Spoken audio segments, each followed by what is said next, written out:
بسم اللہ الرحمن الرحیم۔ الحمدللہ آج چھٹے روزے کی افطاری میدان بدر میں جبل ورقان حضرت جبریل امین علیہ السلام حضور علیہ السلام کی دعا کے بعد ملائکہ کا لشکر لے کر یہاں پر آئے مسلمانوں کی مدد کرنے کے لیے، لیکن حکم یہ تھا کہ جب تک صحابی رسول اپنی لکڑی نہ چلائے اس وقت تک فرشتے اپنی تلوار نہیں چلائیں گے۔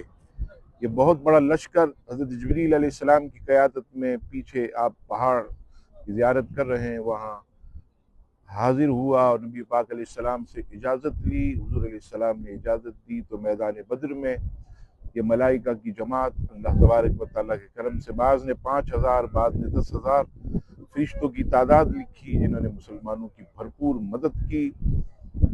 فضائے بدر کر پیدا فرشتے تیری نصرت کو اتریں گے آسمانوں سے قطار در قطار۔ اب بھی اگر جذبہ جہاد مسلمانوں میں آ جائے، شدت بہادری آ جائے، تو آج بھی وقت دور نہیں کہ فرشتوں کی مدد ہو اور مسلمانوں کو اللہ تعالیٰ عروج اور غلبہ دے۔